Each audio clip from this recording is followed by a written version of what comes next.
Du Trisac. Des propos cohérents. Des opinions différentes. Vous écoutez Du Trisac. OK, on ramène du monde de temps en temps pour faire le suivi de dossiers. Puis ces temps-ci, on parle d'immigration. Immigration, on veut des immigrants, on veut... on a parlé à Bruno Lebeau, qui est en janvier et en février dernier. Il est avec nous. Monsieur Lebeau, bonjour. Oh, on essaie de vous brancher le son. D'accord. Ça marche. Là, ça doit être bon. Oui, c'est bon. on vous entend bien. Merci d'être avec nous, M. Lebeau. On s'est parlé en janvier, on s'est parlé en février. Vous attendiez depuis 2 mois le certificat d'acceptation du Québec pour demander votre visa à Ottawa. Racontez-nous, pour les gens qui nous écoutent, là, racontez-nous l'origine là, de votre arrivée au Québec, puis ce qu'on vous a promis, puis ce qu'on vous a livré. Alors, faut savoir que déjà en France, il y a toujours des publicités pour faire venir les gens au Québec. Et ça a été mon cas en 2023. Donc, on m'a promis un peu la lune. J'ai peut-être été un peu naïf. Le fait est que je suis venu ici, j'avais 53 ans, 2 ans. Et j'ai fait un DESS de droit politique appliqué de l'État. Donc, qui est quand même un diplôme de second cycle universitaire, avec effectivement la promesse que derrière, il y aurait de l'emploi, la possibilité de travailler dans ce domaine. Et puis finalement, en octobre dernier, toutes les règles ont été bouleversées, ont été changées. J'ai été inscrit à l'université de Sherbrooke pour ma maîtrise à partir de janvier, donc pour continuer après le DESS. Finalement, je n'ai pas obtenu la CAQ, je n'ai pas obtenu le permis d'études, tout a été gelé. En fait, il n'y a pas de réponse. Hein. C'est même pas qu'on vous dit non, c'est qu'on vous répond pas. Et du coup, mon inscription à l'université a évidemment été annulée. L'université ne pouvait pas me prendre puisque j'avais plus le permis d'études et plus le permis de travail COP, comme on l'appelle, qui permet de financer, de s'autofinancer pour ses études et continuer le cursus. Et puis, depuis janvier, plus rien ne bouge. Voilà, j'ai obtenu un permis visiteur qui est jusqu'en mars 2026, mais avec lequel je ne peux rien faire. Je ne peux pas travailler, je ne peux pas étudier. Je cherche un employeur qui aurait... parce que le permis visiteur, si je trouve un employeur au Québec, il peut faire la demande avec moi pour avoir un permis de travail temporaire, sachant qu'à côté de ça, ma conjointe québécoise, de son côté, on fait une démarche de demande de parrainage pour obtenir le permis de travail ouvert et la résidence permanente. Mais là aussi, on s'est fait un petit peu avoir, j'avoue, parce que on est tombé sur un avocat qui devait tout nous régler, qui nous a surtout pris quelques milliers d'euros C'est vrai. Et puis il n'y a rien eu au bout. Oui. Vous êtes fait arnaquer par un avocat? Disons qu'il nous a fait payer, puis finalement, à chaque fois qu'on payait, il nous demandait toujours plus. Il fallait rajouter. Au bout d'un moment, ma conjointe, elle pouvait plus. Puis comme moi, je peux pas travailler, évidemment, je pouvais plus financer non plus de mon côté. Oui, mais là, vous pouvez porter plainte au barreau là-dessus. Là. Ça, vous savez... Votre assiette est pleine. Honnêtement, on est épuisé moralement, financièrement. Ma conjointe là, elle paye pour nous deux et voilà. Et ce qui est malheureux, c'est que j'ai ce DESS là. Je l'ai obtenu avec une mention très bien puisque j'ai eu plus de 7 sur 20, enfin A et des poussières là. Okay. Et puis finalement, là maintenant je suis coincé parce que mon insuline est en train d'arriver en bout de course. Il me reste plus en gros 1 mois parce que j'économise au max sur l'insuline. Puisque comme j'ai plus de permis d'études et plus de permis de travail, je n'ai plus le droit à la RAMQ. Ce qui fait que et puis j'ai plus d'argent pour rentrer en France non plus, pour payer ne serait-ce qu'un billet d'avion. Mais vous, votre plan, là, M. Lebeau, vous arrivez ici à quoi, 53 ans? Puis vous arrivez au Québec, vous dites je veux faire le restant de mes jours. On s'était parlé, vous aviez laissé derrière vous vos filles. Puis vous dites vous voulez refaire votre vie au Québec. Puis là, vous arrivez ici, vous laissez tout ça derrière vous, vous emmenez au Québec. On vous annonce toutes sortes de programmes, des programmes d'aide Ouais, à quel moment ça a chopé? À quel moment ça a cassé? C'est qu'en octobre, ils ont changé la règle du jeu là pour les parce que normalement mon permis d'études et permis de travail ça terminait le 30 novembre. Bon, et comme j'avais fait le DESS, il y avait dans ce micro-programme, il y avait aussi un stage qui était prévu. Donc le stage, je l'ai fait jusqu'au 19 juillet. Et un petit peu avant la fin de ce stage, l'employeur m'a proposé de continuer jusque mi-octobre parce qu'elle elle avait besoin de moi. Donc c'est ce que j'ai fait. Mais là, attendez, c'est parce qui a que été fatal. là, vous avez un diplôme d'études supérieures spécialisé. C'est ça, en droit politique. Et vous pouvez rien faire avec ça. Ben là, j'ai pas de permis d'études, pas de permis de travail, et là maintenant il y a plus, comme tout est gelé maintenant pour les demandes de permis de travail, les permis d'études, de renouvellement, etc. Parce que tout est bloqué en fait. Hein. Depuis octobre, tout s'est arrêté. Ça c'est au fédéral ou au provincial? C'est au fédéral? Au fédéral pour le permis d'études et le permis de travail, mais je sais qu'au provincial ça bloque aussi au niveau du CAC. Donc du coup, la dernière procédure qui restait, c'était effectivement la demande de parrainage par ma conjointe. Attendez. Le CAC, là, fait 2 fois que vous le mentionnez, c'est le certificat d'acceptation du Québec. Ça vous donne quoi, ça? Ça donne le droit de faire la demande pour le permis d'études et le permis de travail au niveau du fédéral. C'est même pas le permis de rien. Ça vous donne le droit de demander un permis. C'est ça. Ça va, la bureaucratie, M. Lebeau? C'est correct, la bureaucratie? Je pensais qu'on était très fort en France en bureaucratie, mais c'est vrai que là, vous nous battez un peu quand même. Oh que oui, on est capable. On est capable de se traîner les pieds puis de ne pas répondre. Le problème, c'est qu'il y a une dichotomie entre... Le problème, il est institutionnel. Il y a une dichotomie entre les pouvoirs partagés entre le fédéral et le provincial.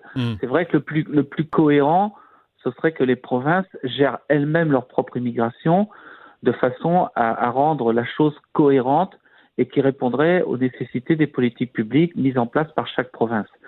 Mais comme il y a une interférence du fédéral qui agit finalement et valide finalement les demandes faites par le provincial, c'est ça qui entraîne cet écart. Et du coup, comme le fédéral et comme le provincial ne s'entendent pas véritablement sur des politiques d'immigration cohérentes, on en arrive à des situations comme la mienne qui sont complètement aberrantes. Alors on nous dit ça va être réglé dans 3-4 semaines, ça va être réglé dans 1 mois.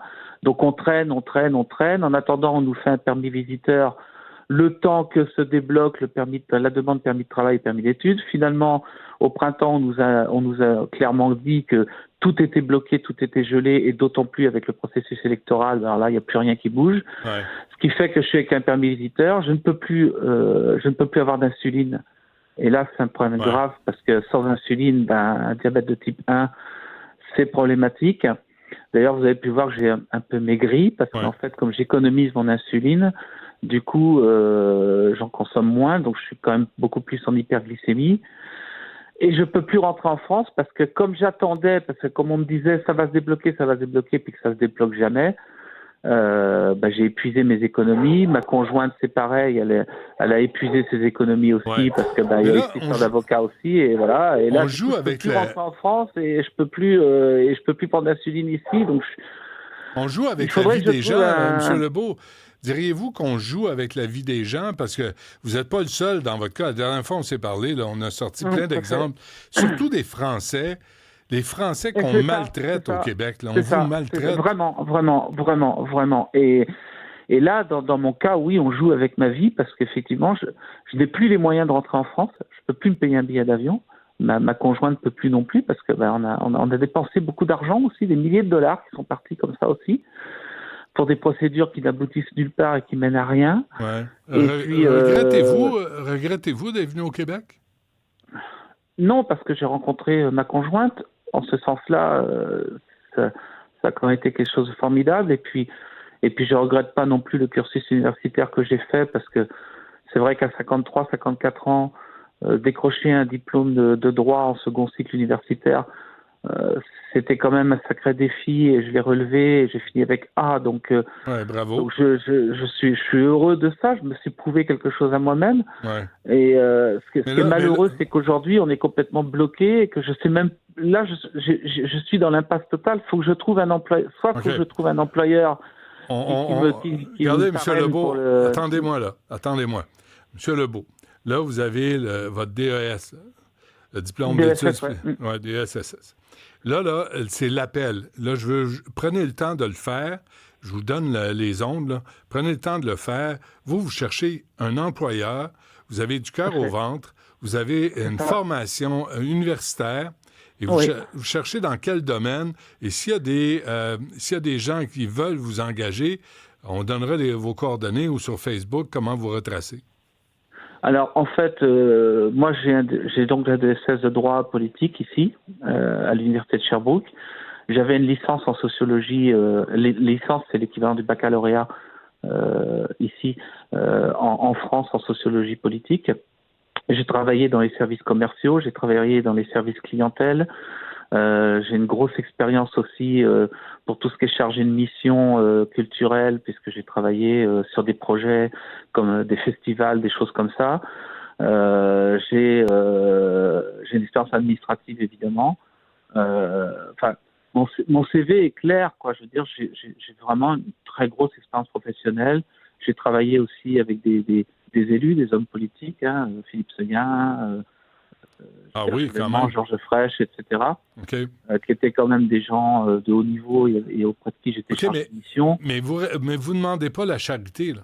Vous demandez qu'un je employeur veux un boulot. Voilà. Moi, je suis prêt à travailler dans un service clientèle au téléphone, là. Je suis prêt à travailler dans un service commercial. Je suis prêt à travailler dans un magasin. Même, je veux dire, j'ai pas peur de travailler toute ma vie. Mais un employeur qui va vous aider, qui va vous parrainer pour que vous puissiez obtenir les permis nécessaires pour intégrer la société québécoise. C'est ça, parce que comme j'ai le permis visiteur, si un employeur s'engage en me disant, voilà, on vous fait un contrat de travail, je peux obtenir assez vite le permis de travail temporaire qui me permettra de continuer l'autre démarche, celle du parrainage pour le permis de travail définitif. Parfait. Là, le problème, c'est que j'ai un contre-la-montre parce qu'il me reste en gros 3. Hein? Oui, je peux travailler dans l'enseignement aussi, dans la formation, puisque j'ai fait de la formation professionnelle pendant 20 ans. Ça M. Lebeau, là, ça, c'est les Québécoises qui ne se mêlent pas de leurs affaires. Là, dites à votre femme qu'elle se mêle de ses oignons. Là, vous et moi, on est en entrevue. Dites-lui... Là, non, mais elle a bien fait de me le rappeler, parce que c'est vrai que j'ai cité plusieurs trucs. Alors, j'ai oublié, entre guillemets, honnêtement, je suis très fatigué. Non, je comprends. Très fatigué. Monsieur Legault, il faut qu'on se quitte, là, mais est-ce qu'on peut vous retracer sur Facebook? Sur les réseaux sociaux, comment quelqu'un qui vous écoute là entre en contact avec vous? On peut me contacter sur Facebook et on peut me contacter directement au téléphone au 819. Non, donnez pas votre numéro là, parce que il peut y avoir n'importe quel imbécile qui va vous appeler pour déconner. Mais sur Facebook, on peut vous retracer et j'espère que les employeurs vont entrer en contact avec vous pour que vous puissiez rester au Québec en bonne santé. Et avec, vous pouvez nous texter aussi.